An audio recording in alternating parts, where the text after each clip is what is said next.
Your passport allows you to fix what you can, to love, to refuse to take part in ugliness. But meanwhile, you are delighted that this is such a varied, wonderful, colorful place.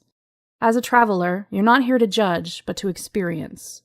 You begin to feel a new affection for the life forms here. You no longer feel threatened that some may be greater or lesser than you.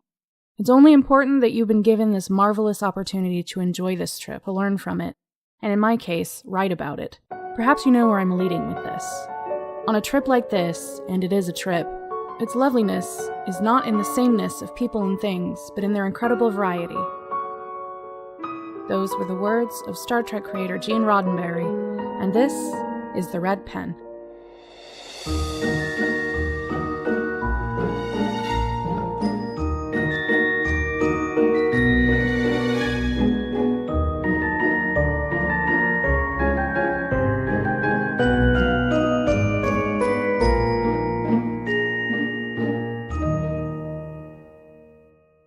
Hello and welcome back to The Red Pen, where we cut up fiction to see what it's made of. I am your main host this week. My name is Amanda Jean-Luc Picard. Amanda Jean-Luc Picard. I'm Austin Kirk Chant. Austin Tiberius Chant. Austin Tiberius Chant. I like that. I do too. Is that your official middle name now? That's Austin's official middle name. Oh my gosh. Write that down, stamp it, get it to a notary. So in case you couldn't tell, this episode is all about Star Trek, but specifically it's about the Star Trek captains that were created under Gene Roddenberry, Jean-Luc Picard from Star Trek to the Next Generation, and James T. Kirk from the original series. How do I even want to... Yeah. Sorry. I felt like I needed to interject something there, but I waited too long. You did. It's fine. I appreciate you. One of the things that I'm going to be talking about in this episode is basically the whole Kirk versus Picard myth and how it's really wrong-footed or wrong-headed. No matter what end of view it is, it's wrong. Whichever end of you is really invested in this argument needs to sit down. Because it's basically irrelevant, and also there are two sides of the same Star Trek coin, and also... really importantly here, like, there would be no Picard without Kirk. He's in constant conversation with James Kirk, so... by saying, obviously Picard. That's their ship name. Picard. By saying that Picard is like the OG captain and better than Kirk is, I mean, that can be your opinion, but also you're failing to take into account that Picard was shaped because of Kirk. It's also Kirk too at the same time. I like the aggression of this thesis for this week. It's very aggressive because I have a lot of aggressive feelings. Let's start off with who's wrong and why, and we will now proceed to dissect the remains of the people who were wrong, and really get in there and make them feel bad about themselves. I'm trying. That's my whole goal. Deserve. They do. For being wrong. Deserve. People who are wrong about Star Trek deserve so many things in this life, and none of them good. So one of the reasons I picked Kirk and Picard, not least because they are my two favorite captains in the Star Trek oeuvre, but also because, as I said, they're the only two who were created by Gene Roddenberry in some form, because he died during the production of, I think, the third season of Next Gen, so he wasn't around for Deep Space or Voyager or the one we won't talk about, Enterprise, or even obviously Discovery, which is the one that's on now. That's why I'm talking about them, because they are the ones who are emblematic the most as part of what we're talking about in terms of their construction. We're going to be looking at how they both embody Trek's ethos over the years and how that ethos changed. So that's what you're in for this week. I hope y'all like Star Trek. This is the most academic I think either of us has been on this podcast so far. Your notes document for this episode is by far the longest notes section of anything we've done, and includes like the longest works cited list with a whole bunch of like academic papers on it. Yeah, I paid Amanda money. Went in. I went in hard because I'm not going to pretend that I am a Trek scholar. I'm just an enthusiast who has loved this franchise since I was a wee bab. But I also know that if I'm going to have an opinion like y'all are wrong when you talk about which captain is best, when you pit them against each other, these two particularly, like I better have some shit in my backpack to make that check out, because otherwise Trek fans are notoriously pedantic, and I'm proving that stereotype right now. Amanda is ready to throw down with the best of them. I'll fight him. I bring to the table the fact that I have seen a few episodes of Star Trek and a movie of Star Trek, and that at approximately the age of 19 or 20, got very suddenly invested in Kirk Spock and bought what was pitched to me by the internet as like the gayest of the extended universe novels for Star Trek, The Entropy Effect by Vonda McIntyre. Yes, infamous. And then I had a writing workshop with her one time, which was wild. That's so anyway, cool. It's a delightful, campy book, and it is pretty gay. Not really particularly gayer than just the canon of the show is. Intentionally in some ways. Well, I take that back, because there were queer writers on Star Trek who tried to make it gay, or at least people who were queer allies who tried to make it gay. We'll get into that. We will. It's not the point of this episode, but in my deconstruction of like Gene Roddenberry, we'll get there. I'm going to take you to Gene Roddenberry Church, aka Gerch? I think Gerch. Okay. Gerch. For those of you who may not be big Star Trek fans, what I'm going to break down here is the central conceit of the series and its creator, and talk about how these two characters are, like I said, emblematic of it. So we're going to start by talking about... Do you want to talk about Gene Roddenberry first? Sure. Yeah, the man himself. The man himself. So Gene Roddenberry was a self-proclaimed humanist. He started out, he was in the Air Force, and he was a beat cop in LA. And interestingly, while he was a beat cop, he was writing scripts for television in the 50s, I assume, which is like the funniest side job, I think, for a cop. Yeah, I'm a cop, but I also write scripts for TV. Some other interesting things of note: he was raised Southern Baptist, and my note here says was kind of an asshole, which I hadn't kind realized. of. Based on your notes for this episode, that's mild. Yeah, I'm gentle. So I only had like the bullet point outline of Gene Roddenberry and his life and his contributions and what I thought was his ethos. When I started doing more research on him and sort of the myths surrounding him, I started to realize that maybe this dude was more complex than I had thought, and that in turn made me re-examine what I thought of the Star Trek ethos. So I'll give you some examples. He tried to trick Leonard Nimoy into joining the animated series. Explain this to me.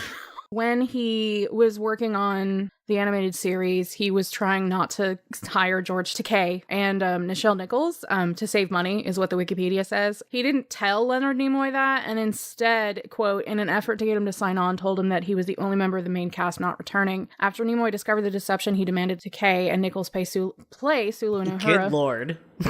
Anyway, there was like a couple of instances where he was a big douchebag. Apparently, in his later life, became just kind of not fun to be around. He also, and this is a stickler for me as a person who cares a lot about Star Trek and is queer, he had been promising fans during the con circuit some sort of queer representation, and then he was talking to the executive producer Rick Berman, as well as his allegedly homophobic and very shitty lawyer, who told him that they couldn't do that. So when David Gerrold wrote a script that was essentially an AIDS metaphor in the 80s for TNG. Good old David Gerrold.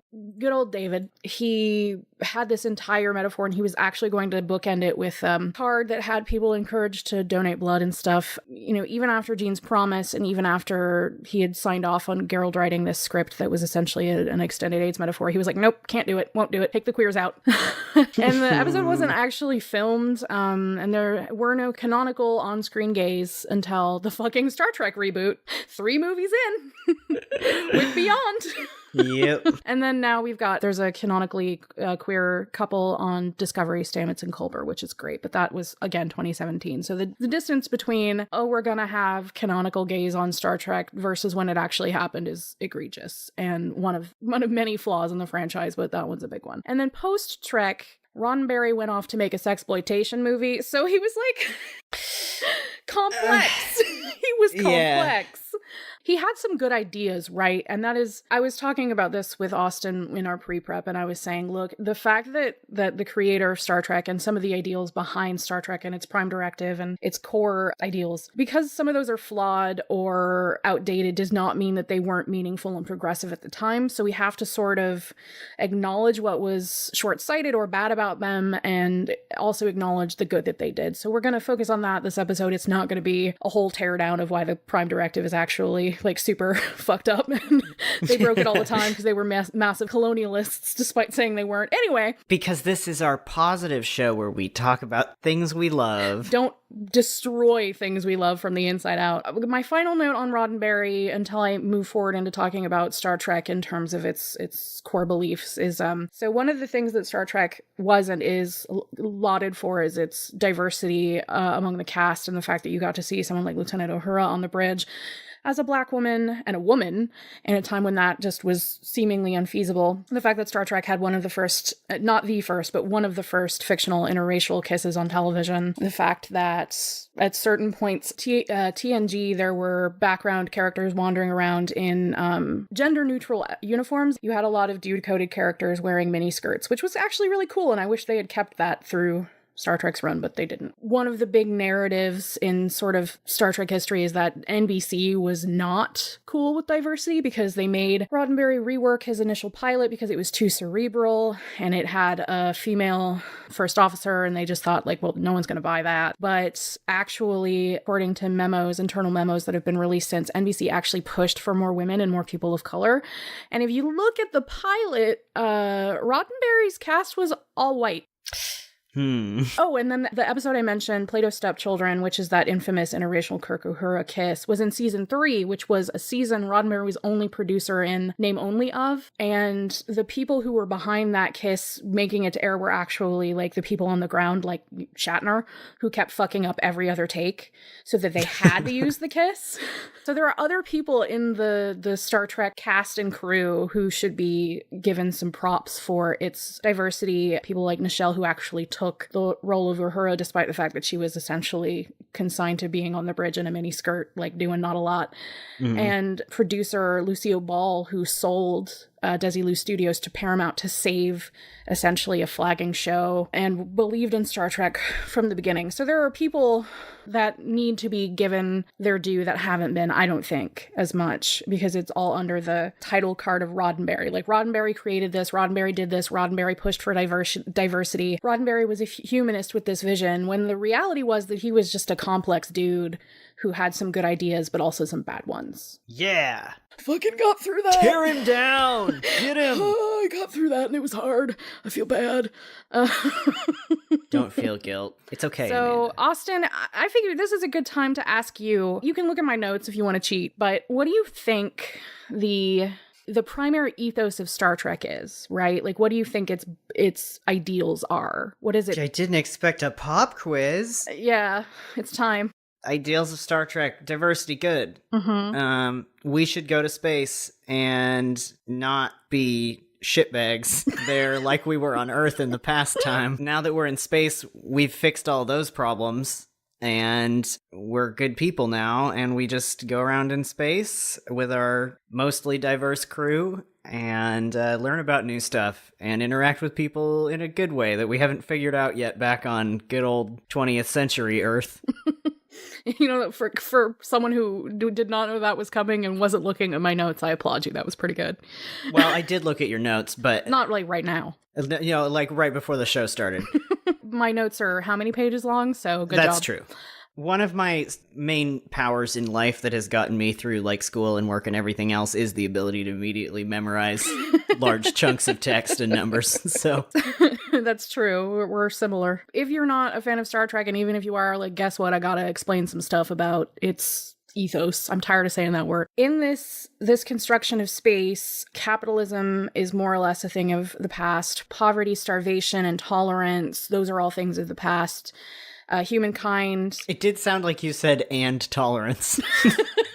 Tolerance finally at an end. Fucking we finally killed it. Listen, tolerance bad, acceptance good. So maybe. See, I gotcha. There was a deeper meaning. I gotcha with that one, with my smarts. Finally, we've stopped tolerating people. In the future, all we can hope for is to not tolerate people. Within Star Trek, it's essentially a show about how these more evolved, kinder beings have discovered that there is life. They've had first contact with the Vulcans. They have achieved space flight. They have matured as a species. In this mature, peaceful permutation of humanity, they have set out in their fancy starships to go boldly explore new worlds, but they have a very anti-interventionist directive, the Prime Directive, that keeps them, presumably, from interacting with still developing planets, especially like planets who they would consider inferior or not yet evolved. Like they're specifically supposed to just like take note of it and move on, but because it's Star Trek, that doesn't usually end up happening. It's usually I feel like, frankly, even before we get deeper into this, we should pause and note that, like, this is the problem with using space as a metaphor for other cultures, because sidebar here, as much as I and both of us and many of us love sci-fi, the history of sci-fi is full of colonialism and racism. Yep. And the experience that really cemented that for me was a class that I took in college where we read Edgar Rice Burroughs's Of Mars books, which are horrible. They're really bad. Don't put your eyes on them. Yeah, not recommended by me. A very, very, very explicit man goes to space as a metaphor for colonizing the world around him thing. Literally, the main character goes from like fighting Native Americans to being teleported to Mars, where he fights the native people there. Ouch. Yuck. And it's not even like it's a direct parallels drawn between these two things, and unfortunately that is the legacy that a lot of this kind of exploratory sci-fi is founded on. Sci-fi has unfortunately a long legacy of being built on these sort of metaphors for colonialist behavior and colonial exploration and colonization that they dress it up as if that's not what it is because it's space. Mm-hmm. These people aren't human. We're going to different planets. We're not going to just, different countries on Earth and doing this. But so much of that legacy is built on those things. And I think that's something that we have to take a really hard look at, why those stories are satisfying to an American audience and a British audience, like all of these audiences that have like deep colonial legacies and fantasies. A lot of times sci-fi winds up just being an elaborate colonial fantasy of like, what if I could talk about how I'm really into this thing, but have it not be overtly obviously racist? Listen, we ran out of people to colonize, so we had to go to space to talk about. We want to pretend that we don't do that anymore, just to people who aren't human, and that's I think where the metaphor becomes very, very problematic. It's kind of the same problem you get anytime you make a marginalized person or anything into a metaphor that is monstrous or whatever. It's like you've taken something that is literally not true, that other people who are not like you and live in other countries aren't human, but that comes from a belief of othering, an othering belief, and then you make it literally true, and it's a danger zone. Danger. Yeah, it's bad. There are attempts within science fiction and specifically Star Trek to combat that or argue that or make it a gray area, but I'm just gonna say it, like Starfleet is basically a paramilitary organization. They're not just scientists and explorers. That is what they are saying they are doing, but they all have phasers and they all think they know better. Yeah, well, and I mean, like, European colonialists refer to themselves as scientists and explorers, too. Yeah, they're just like, I'm going on an adventure. Like, yeah. It's not...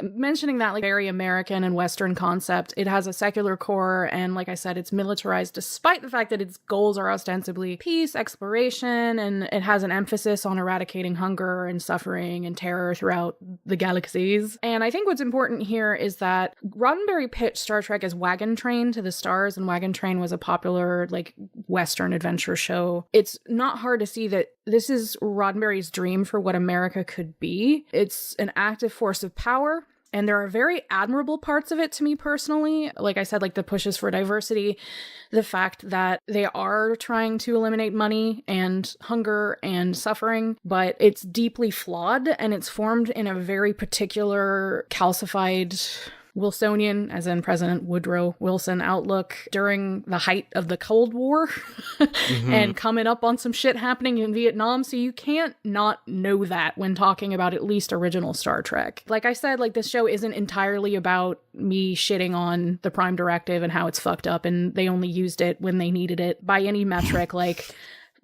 oh, we won't interfere with these societies that are less developed than us. I was like, or lesser than us or whatever. It's like, well, by whose metric? Is your metric space flight? Like, what's your metric here? It's like, again, you've taken something that is a metaphor. You've taken a metaphor and made it very real. Like, well, we literally can fly in spaceships, unlike these people. Unlike these people who are still living in the dirt and squabbling over money and petty human things, or in this case, non-human.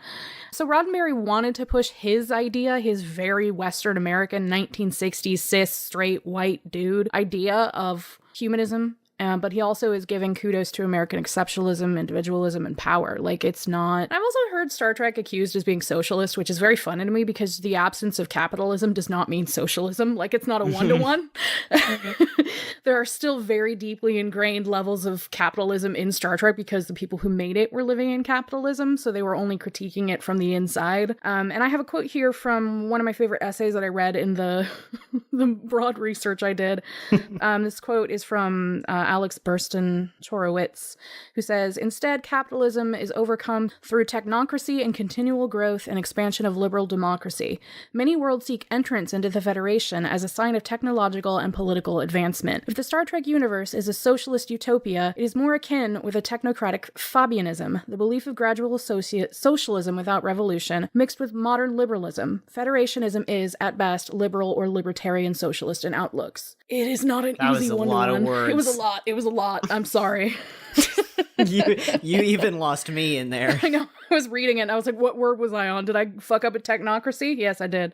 I'm gonna kind of wrap this up. We have nice things to talk about. We have nice things to talk about, and I'm really anxious to talk about my children, Kirk and Picard. Even though Star Trek likes to say and really earnestly does believe that its captains and its ships are not colonists or conquerors, and that the people on the Enterprise are inherently like nice people who do care about others and face tough decisions, and they do want to respect alien civilizations and protect alien lives.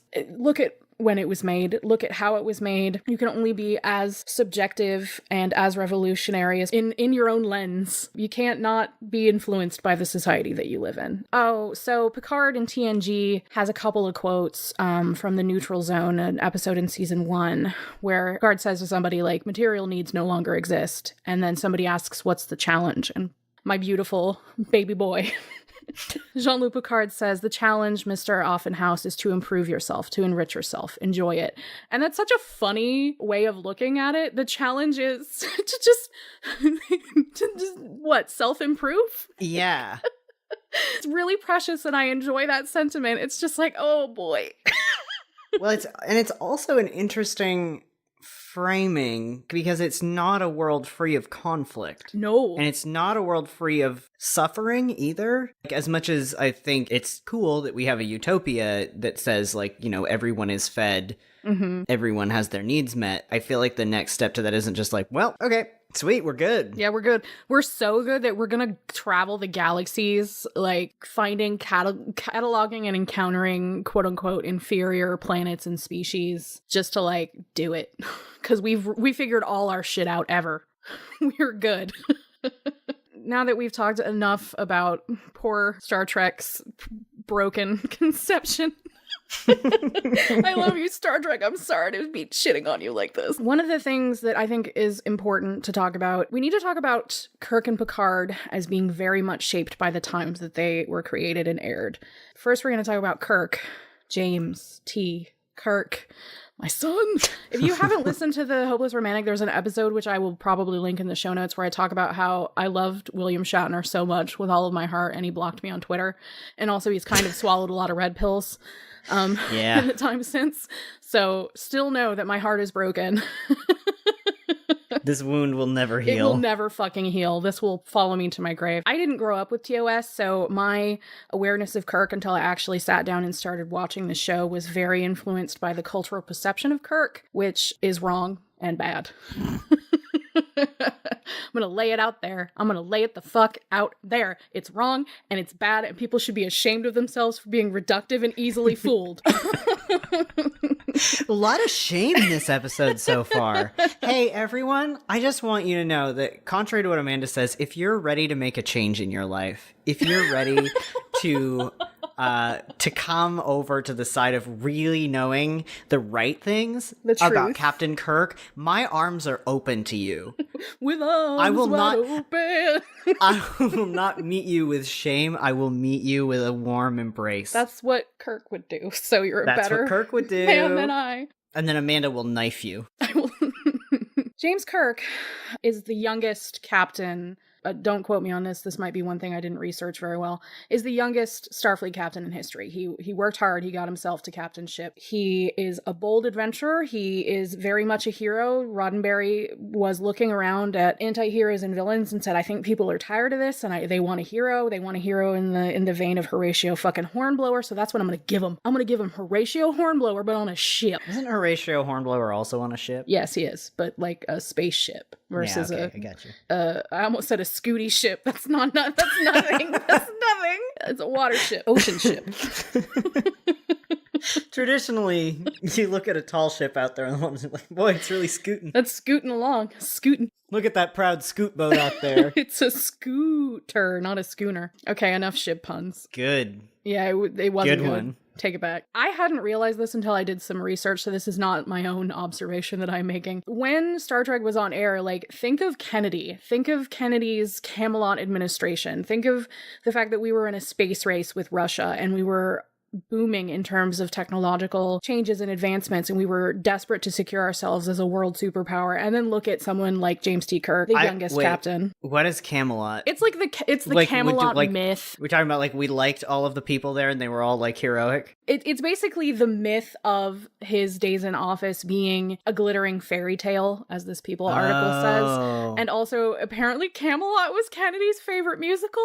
Oh, no. And then Jackie said, don't let it be forgot that for one brief shining moment, there was Camelot. So she was saying, like, I almost said Kirk, of Kennedy's presidency, of his time in power, like, it was a glittering fairy tale, and there was, like, Camelot existed again. Got it. Like, the nobility and the strength and the whatever of Camelot and the honor was again in the Kennedy administration, I guess. If that's the president that we're looking at, and that's the legacy we're looking at, in a time when we're desperate to prove our exceptionalism and our modernism, like, it makes a lot of sense that Kirk is that template. And the fact that they're looking at space as a frontier, again, wagon train to the stars. They're really telling, like, very traditional 3-act structures, like adventure stories, but with, like, aliens and planets. There's very little in the original series that isn't super rote television in terms of an adventure happens on the planet. Well, I remember you telling me we were watching some episodes to get ready, and I remember you pointing out that the music in the show, he didn't want like space music. Yeah, he wanted adventure music. Adventure music, yeah. And if you go back, and please go back and listen to the Star Trek themes, they're a delight. They're beautiful. There's nothing sci-fi about them. They're very much like, we're gonna go for a romp. Yeah, there could be horses, there could be wagons, there could be bows and arrows and shit. Like, it doesn't sound like it is matched to space. I think the only reason we accept it as being so is because it's part of the popular consciousness now. It's part of the zeitgeist. Now that I've talked about the construction of Kirk, I want to talk about how people frequently get my man wrong. He is so there's one article in particular that I've linked in the show notes that's called Freshly Remembered Kirk Drift, and it's basically about how that's my favorite beverage. It's refreshing. Pop the top. It's refreshing carbonated sizzle. I'm gonna go over a couple of these notes, but I'm not gonna... Sorry, that's the liquid that, you know, like, comes out of him instead of sweat. He's a lemon lime refresher. Oh, that explains so much about my man. So, a couple of the notes that I want to address in terms of Kirk, especially as they pertain to his juxtaposition with Picard, who is seen as much smarter. I want to talk about the fact that he's portrayed as, like, the punchy ladies' man who sexes up green aliens. You know, he was just like a brash asshole. And some of this is also, it's not improved by Shatner being kind of a dick, and it's not improved by the reboot movies. Yeah. Who I was going to say. Apparently never actually watched Star... I mean, I know they that they leaned didn't... into that quite a bit. And I mean, I get that they were also trying to do an interesting thing where they're like, what if Kirk hadn't had the upbringing he had in the series? Well, he'd be a dick. He'd be a misogynist dick. So a couple other things that I want to refute, which the article that I linked does much better and in a lot more words than me. One, he wasn't all about silly action and fighting Gorns and fucking ladies. He was canonically a bookworm. He was a huge strategist who was complimented on his strategy by people like, Spock and Romulans whom he did battle with. And he fell in love so easy. Yeah. He's not just like, sexy lady. He's just like, she seems so cool. She has good ideas. We think alike. I love her. I met her 3 days ago and we're in love. Yeah, I would give up anything. I would literally... I'm a fool for love. I'll quote poetry at her or something. So we watched The City on the Edge of Forever, which is the very famous episode written by Harlan Ellis about McCoy, through very bad reasoning, goes to a planet where there's like a... How would you explain that thing? Sort of like a big plastic frame that glows and says, I'm a computer. I can send you to the past. Look at your primitive past. Yeah, it has like a big booming voice and there's like smoke and it has like a TV screen, and McCoy, while drugged, goes, and very paranoid, goes into it, and he ends up in 1930s Depression era New York. And destroys the past. He basically destroys the past. He makes it so that like the Nazis take over the world. By saving a woman from getting hit by a car or a wagon, I don't remember which. Yeah, very like a butterfly effect. Yes, like problems. In 1930, like Edith Keeler gets hit by something and then Nazis don't win, but if she lives, Nazis win. Okay. yeah, like they'd let a woman have that much power to talk with the president. All right. So Kirk and Spock go in, and through their bumbling bad ideas, manage to essentially ascertain what is happening and why. And meanwhile, Kirk is falling in love with Edith Keeler because she has like a lot of opinions about what humankind will be doing in the next several decades, and she's a nice lady and she's pretty. So he immediately is just like, oh my god, I love her. And then he realizes that Edith Keeler must die. And if he's is party to saving her, the Nazis win. And so that's that episode. So Edith Keeler is not really an outlier. A lot of Jim Kirk's romances are very like strongly felt. So I found a resource that said someone tallied his dalliances and his romances and came up with, quote, only 7 possible instances, and only 4 of those can we count as confirmed across 79 episodes. Plus, in those episodes, 5 people were mentioned that would have been dalliances in his past. That doesn't really track with the image of him just kissing every alien babe. Yeah, and it's like, it's clearly a character trait of his. He has a weakness for a pretty face and he's like flirty. Falls in love easily, but there's a kind of macho dude perception of that's like, oh, he just goes around grabbing every babe. It's really not that. And I think it says a lot that is sort of what it became in the public image. I don't care if people think that Kirk fucked a lot, because fucking a lot is not a character plus or minus. Like, it's a thing. It's a neutral value. The only thing that bothers me is somehow a tribute to his like brash masculinity that he fucks a lot. Like, ooh. But also a lot of the like kisses or close encounters that he has are under duress or coerced. He has to do it for a mission or somebody's preying on him. And even those, it's disingenuous to pretend like he was enjoying that every single time. Yeah. You know, not to make the obvious comparison, but like Han Solo is portrayed as like this smooth talking, like, I love Han. He's snarky and beautiful, but he cannot be around Leia without saying dumb shit. He doesn't have quips for everything. I don't understand why we have just accepted that Han Solo was somehow like the baddest dude. Yeah, like man quips once and it's like, what a cool guy. He must be like that all the time. Man frequently steps in shit and has to be rescued. We have this skewed view of Kirk fucking everything that moved and somehow that being a testament to his masculinity, and I don't think that's accurate or says what people seem to think it does. One of the complaints about Kirk and this is valid on several levels, but I feel like it should be pointed out that some of the instances when Kirk violated the Prime Directive, which is the directive where you're not supposed to interfere with still developing civilizations, it was usually to save a race of people. He didn't do it on a whim because he didn't feel like it. Kirk, despite being a little bit of a maverick, wasn't all about breaking rules. Like, he was a very thoughtful, tactical person, and he uses, whenever he can, he uses bluffs and manipulation to end conflicts, although he will fight. Like, Kirk will use his weird jujitsu, throwing himself on people moves. He will do it. I should also mention, and this is a little bit of a gimme, but as I said, like, the Prime Directive was not really nailed down in that era of Star Trek, and it was more of a world building flaw than a Kirk flaw. Like, they only used it when they needed it, and it was inconsistent. Yeah. And there hasn't been any one document that's been released, to my knowledge, with the Prime Directive spelled out with all of its, sub clauses and shit. Like, we've gotten bits of it here and there through the years. Well, it's a way more convenient storytelling device if they don't have to say exactly what it is. Exactly. These examples that I'm using to sort of explain, like, Kirk wasn't just a sassy ladies' man.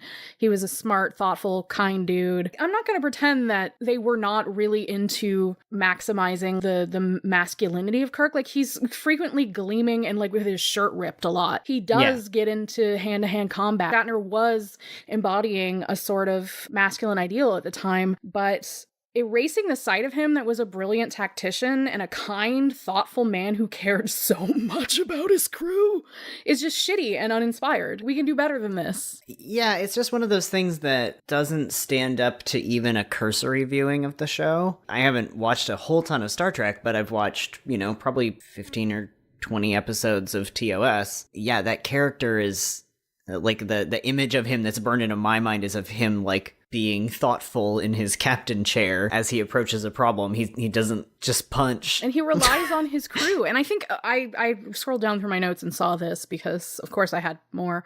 I think one of the reasons why the cultural conception of Kirk as being brash and less smart than he actually is might be because of his relationship with Spock and the juxtaposition between the two. The juxtaposition.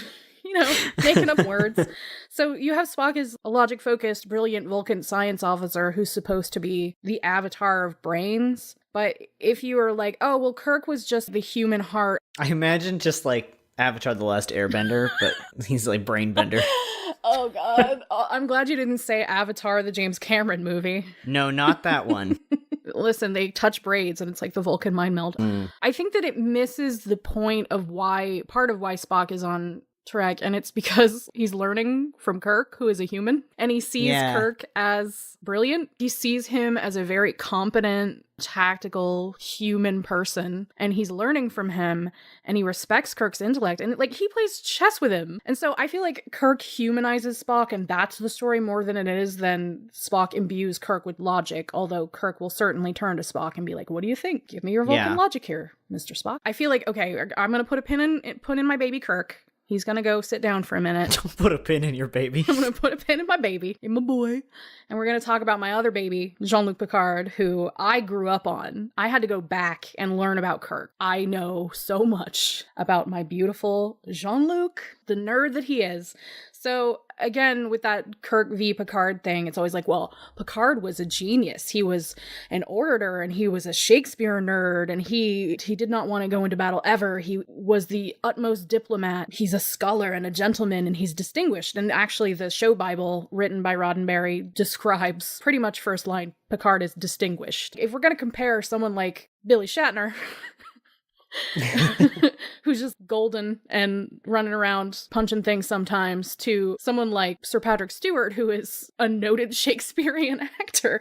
Not that Bill hasn't done Shakespeare, he has. And the fact that one of them's British and one of them's Canadian, or presumed to be American, honestly. Like, you see, just optics alone, one of them's going to be painted as the nerd and one of them's going to be painted as the jock.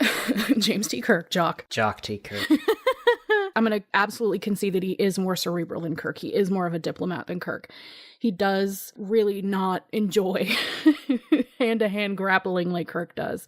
He also has a completely different ship situation than Kirk did. Kirk was out there charting uncharted space, and Picard is out there with a much bigger complement with families on his ship, which he's uncomfortable with, to be fair. He has families on his ship that he has to worry about. And they've charted more space, so a lot of this is not going to new places that they haven't explored. Do they have families on board because they're on like a terraforming mission of any sort, or is it just like no, they just have families on board? People just have those families in space because they spend a lot of time in space. Yeah, they spend a lot of time because they have, I think they still have 5-year missions. So you have someone like the most obvious example is the fact that Beverly Crusher, the ship's CMO, has a teen son named Wesley who's just there for most of the show. I'm not shitting on Wesley. I actually kind of like Wesley. I know that's a character flaw, but but they have literal children running through the halls of the Enterprise, and Picard's just uneasy because he's like, I have to put us in very hinky situations and get us all home safe, and I can't always do that, and there's children. They didn't sign up for this. And also, for the record, according to Patrick Stewart, Roddenberry told Stewart that Picard was also based on Horatio Hornblower. Which is so fucking funny to me. I'm like, an you didn't older, have, more mature. You didn't have more references, huh? You just had the one. You just had Horatio, that was it. There's only been one hero ever, and it was Horatio. Everyone else is a carbon copy of Horatio Hornblower, the end of episode. Is this episode really just about Horatio Hornblower? Maybe it is. Fuck Kirk versus Picard. Horatio Hornblower versus everybody. That may be the Horatio title. Hornblower versus the world. So a little bit more background on Picard. He was born in France, although when I was refreshing, I remembered, oh yeah, he doesn't really speak French because at whatever time, like French is a dead language, essentially. Like it's just fallen out of use. What? Yeah. He has an English accent and he speaks English and doesn't speak French. Okay. That's weird. That's rude. I think that seems rude. It's very rude, but it's also a very funny way to explain why Jean-Luc Picard sounds like Patrick Stewart. Yeah, that's fair. Another important element of Picard's character is, I guess, his relationship with Riker, his second in command. They have a very mentor-mentee relationship and kind of a father-son vibe. He loves archaeology. He was going to be an archaeologist, but instead he became a captain. He loves to debate, and like I said, he will always try diplomacy before military action. I mean, hopefully. Hopefully, normally people would. Listen, no, most people wouldn't. Picard, I don't think, has the reductive or unnuanced view of his character in society that I think Kirk does. I think everybody kind of knows, just based off of Sir Patrick Stewart's carried, Picard's the smart diplomatic one, and Kirk is, I guess, not. He's smart, and he's diplomatic, and he's nice. Watch Star Trek and tell me that James T. Kirk doesn't love his crew, because he does. He's a nice man. Now I'm going to talk about the fact that if you ignore the cultural image of Kirk, he and Picard are way more similar than I think people want to give them credit for being. They're both big old nerds. Big old nerds. They'd have so much to talk about. At this point in history, like, Picard would hero worship Kirk because he is a figure out of legend. It's been like 90 years between TOS and TNG, if my math isn't wrong. If you came up to Picard and said, like, hey, Picard, you're my favorite starship captain of all time, he'd be like, oh, I'm flattered, thank you. And then he'd be like, yeah, fuck everyone who likes James T. Kirk. He's just like a jock and like an idiot. He'd be like, not pistols at dawn. Diplomatic pistols at dawn. I'm gonna build a podium. I'm gonna sell tickets for a lecture. I'm gonna talk you into regret. I will school your ass into the ground. Stay tuned for my lecture on whipping your ass, metaphorically. Also, I found this while scrolling, but literally Gary Mitchell, Kirk's like best friend in Starfleet, referred to him while at the Academy as a stack of books with legs. He's a nerd, and I will hear nothing else against him. One of the things you talked about was like the different political eras that these two shows came from. Yes. And I thought that was really interesting to talk about, like why Picard is such a different character, but also some of that is just the context. The context of the world. Like, if you look at the difference between, like, 1966 and 1987, it's a lot different. It's so much different. Like I mentioned, Kirk was shaped very much by the Cold War, the Kennedy era, the position that America held as a superpower, but it wasn't set in stone yet. Its conflicts with Russia. He's molded by that, whereas during the run of TNG, we actually exited the Cold War. It was, I don't want to say resolved, but it was officially declared over during the run of TNG.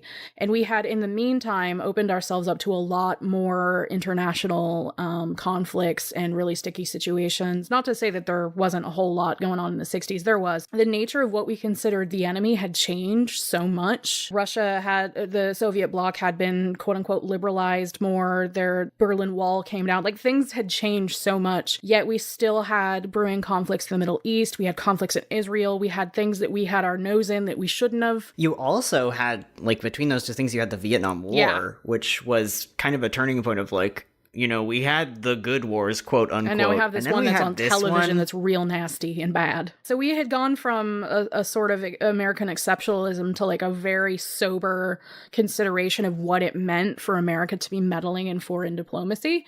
And so Picard reflects that. The conception of the ship's mission is even different. They are not, strictly speaking, finding new places that no human has ever gone before, no member of the Federation has gone before. They are exploring and surveying places that they already know exist, and they are being very careful because they have like the new enemy in TNG wasn't just the Klingons. The Klingons were old hat at that time, had changed a lot between TOS and TNG, and in fact you can see that really easily in the fact that, one, they were way more complex in TNG, and Worf is the security officer on the Enterprise. Worf is a Klingon, for all those in the audience who don't know who Worf is. He's a beautiful Klingon, and he is also my son. Everyone on the show is my son or child. As probably everybody knows, like, they added Chekhov to the bridge of TOS, I guess, to try and extend a weird meta olive branch towards Russia.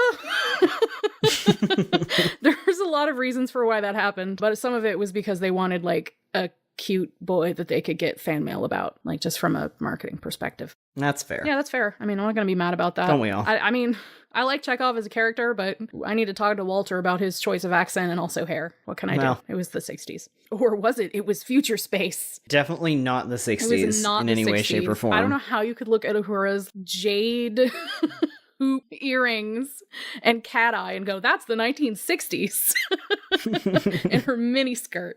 Say, that's the 1960s. The complexity that Picard was facing, or at least the appearance of complexity, because I feel like, yes, the 1960s were extremely complex, but we had gone through changes in administration. Like, I don't have the exact dates in front of me, but I believe Star Trek TNG would have started running during the Reagan administration, or possibly the first Bush administration. Sorry for my shitty math. And that is a world away from the hope and supposed progress of the Kennedy administration. So yeah, the reason why Picard is so different is because the 90s and the late 80s were very different from the 1960s. Mm-hmm. And the way that we told stories on television was different. We were starting to tell more serialized stories. We were starting to fall away from some of the cheesier, more canned elements of television production. We had more money in television in the 80s and 90s. It can't all be written off to, like, Kirk and Picard are very different people and Picard was just better, because that's not true or particularly useful. One of the other major reasons why TNG is such a different show from TOS is because in the time between, this is according to various sources, in the time between TOS and TNG, Star Trek became a cult hit and a pop culture phenomenon, and in that time, Roddenberry was going to conventions and encountering people who were treating him like a god, like someone who had brilliant thought and was essentially a philosophical leader. And he drank his own Kool-Aid a little bit, according to these sources. He got a little bit hyped on his own juice. He got a little excited about his own genius. His politics changed. He became more aggressively humanist. He became more secular in his thinking, and he also became really attached to the idea of Star Trek selling a bill of goods about utopia and kindness and what humanity can be. And so one of the edicts in TNG's first 2 seasons, and this was supported by the showrunners and executive producer at the time, was that none of the conflict could be internal between the crew. They all had to get along. They were too highly evolved and too nice and too special to have, like, petty problems like being wrong or shitty or mean or anything. So every conflict had to be external. It had to be like wily aliens or, you know, Q or something taking over the ship. It couldn't be Riker made a bad choice or Yeah. Everybody had to be kind and on their best behavior and just serene. The first 2 seasons of TNG are actually kind of widely seen as the worst because of this edict, and they did pull back on it some, but that edict really shaped a lot of how Star Trek was written after that point, and it was kind of missing. Kirk and Spock and McCoy were not always right, and they did not always get along, and they made mistakes. So the idea that, like, no, in the future, everyone will be right all the time didn't work. And hilariously, Ronald D. who was a writer on, I believe, Voyager primarily. He may have written for TNG. It's a little, I'm unsure. But he was so fed up with writing these, like, perfect humans in space. He was just done. He was like, fucking end it now. That he went off and wrote and produced the Battlestar Galactica revival. Which is the polar opposite. It's everyone being shitty in space. It's nuance for days. I won't write a single character who doesn't make a mistake once per minute. Adoma's being too cool this episode. I gotta give him something shitty to do. Hold on. I wrote Gaius Baltar just to vent my frustrations about other characters doing good or being good or having good thoughts or intentions. Gaius Baltar hasn't done a good goddamn thing in his whole shitty life. I love you, Gaius. One day we will have a BSG episode, but it will have to be a while out because Austin is not done watching it. So yeah, I want to talk for a second about the episode that we watched together. Yes, which was the drumhead, because I thought that was a really interesting example of that. It's an episode about Picard confronting paranoia, and particularly like paranoia of people in power, you know, using the fear of spies, or in this case, someone with Romulan ancestry. Yeah, using that as an excuse to attack anyone that they feel slighted by, or, you know, any kind of hostility towards. Which is a much more nuanced political call out than I think you mostly see on TOS. And it's a really interesting framing of the conflict there, because I'm just going to go ahead and spoil this episode because it's one episode of Star Trek. Like, you start out knowing that, like, there was some attempted sabotage on the ship. You know, there was some, like, information being smuggled by a Klingon. And they believe that this other thing was sabotage. Then, like, halfway through the episode, they're like, it actually wasn't. And it has become the excuse for a witch hunt against just, like, other people who were vaguely connected to this or also have Romulan ancestry. Like, the plot twist of this is, like, actually, sometimes it's just people in power being shitty and paranoid and lashing out because they can. And there's no additional twist. There's no additional conspirator. It's like, nope. Actually, just, like, sometimes you take it a layer deeper, and the layer deeper is you're still shitty and paranoid. Picard had a lot of great quotes in that episode about what we're sacrificing because of fear. And when Picard is basically on trial for not cowing to the demands of this female admiral who has come on board to effectively witch hunt this dude who has Romulan ancestry and lied about it because she hates the Romulans, Picard gives this speech. And it says, I am deeply concerned about what is happening here. It began when we apprehended a spy, a man who has admitted his guilt and will answer for his crime, but the hunt didn't end there. Another man, Mr. Simon Tarsis, was brought to trial, and it was a trial no matter what others may choose to call it. A trial based on suspicion and innuendo. Nothing substantive offered against Mr. Tarsis, much less proven. Mr. Tarsis' grandfather, I don't know if it's Tarsis or Tarses. Oops. I think it's Tarsis. Tarsis. Mr. Tarsis' grandfather is Romulan, and for that reason, his career now stands in ruins. Have we become so fearful? Have we become so cowardly that we must extinguish a man because he carries the blood of a current enemy? Admiral, let us not condemn Simon Tarsis or anyone else because of their bloodlines, or investigate others for their innocent associations. I implore you, do not continue with this proceeding, end it now. And he has a lot of decent, good Picardy quotes throughout that episode. One of the interesting things is, like, his chief of security, Worf, who is a Klingon, is absolutely on board to, like, root this whole thing out. Like, he's just like, yeah, we're gonna find the Romulan conspiracy, the spy. This dude has acted in a way that proves that he's guilty, and Picard's just like, that's not what we're supposed to do. You're literally effectively sentencing this kid because he's terrified that people found out about his heritage, and this is how we're gonna act. Like, what year is it, basically? Like, Picard's just wandering around the entire episode like, what fucking year is it? Are we on Earth?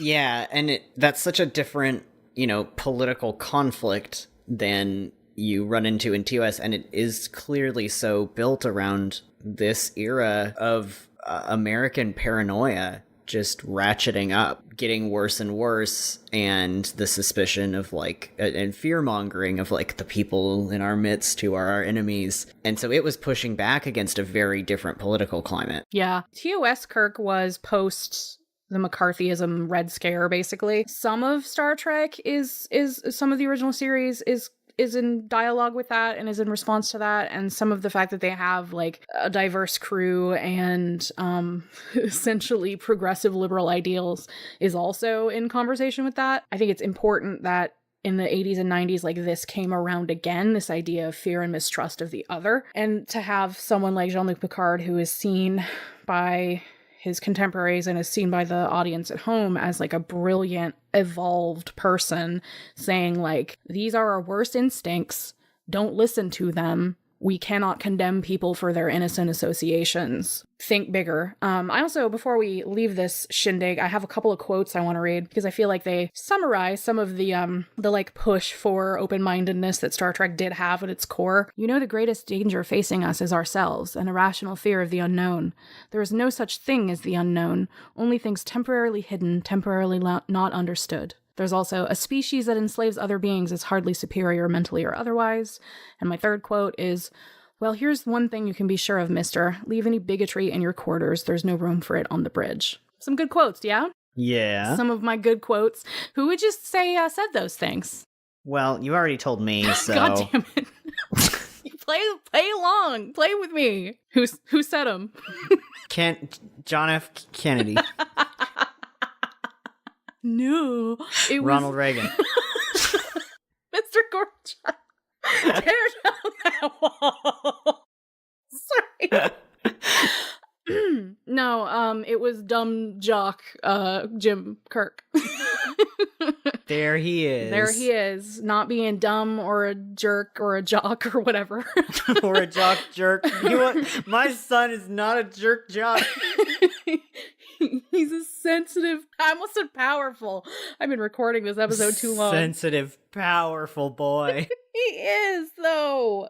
Austin, how are you feeling at the end of this episode, as we come to the end of this episode, about, Okay, this is ridiculous. This is a ridiculous lead-in. It was supposed to be. Oh, okay. I wasn't being earnest. Okay, I was like... Apparently I need to use an even more ridiculous tone of voice for that. Yeah, no, amp it up a little. So, Austin.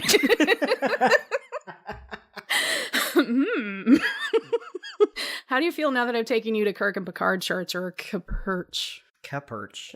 I don't know. I think that might need another iteration. Kirkard. Perk. No, Jean-Luc. This is great. I'm thinking about my answer. You just keep making mouth sounds. No, it would be like James and Jean-Luc, so Jean James. I'm feeling good about having a nuanced take on something that, when we look at it now, certainly has its flaws, and we certainly did roll around in them and sort of drag them straight to hell. But also, that came from, I think, a good intention, as much as it came from a flawed perspective, and put some really valuable things on TV at a time when those things were not being portrayed. And I think when we look at the legacy of Trek, there's a lot of good in that. I feel like Trek embodies a desire to be good, even if it doesn't always hit the mark of what good is according to everyone, and not just norms. Its own limited perspective, and the desire to be heroic, to be kind and generous. I think it's important. James T. Kirk and Jean-Luc Picard are very specific to their times and to their ships, and I don't think that James T. Kirk would have worked quite as well in the 90s, and I certainly don't think that Picard would have worked as well in the 60s. Probably wouldn't have flown, No, wouldn't work. To go back to my complaining about people who are constantly seeking to win the moral argument of which captain is better, Amanda's not done with you. They're not, none of them. But she's coming back. She still has the knife from earlier. I still have it. It's covered in your blood already. I've got it right under your chin. I'm ready. Fucking look me in the eye.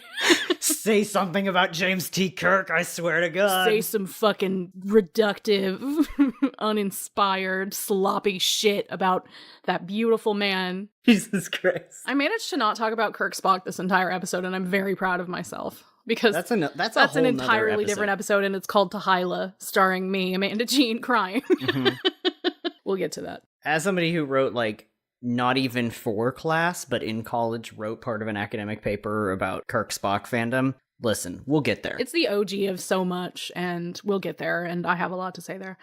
So thank you for accompanying me on this bold mission, this hour mission, not 5 years, an hour mission to talk about my two sons and how Roddenberry was a complex jackass. And how not everything is as succinct. Just a real nuanced shit stain, that man. It's just like if you held him up to the light, he had so many colors and textures. Some of them were real bad. Some of them were lies.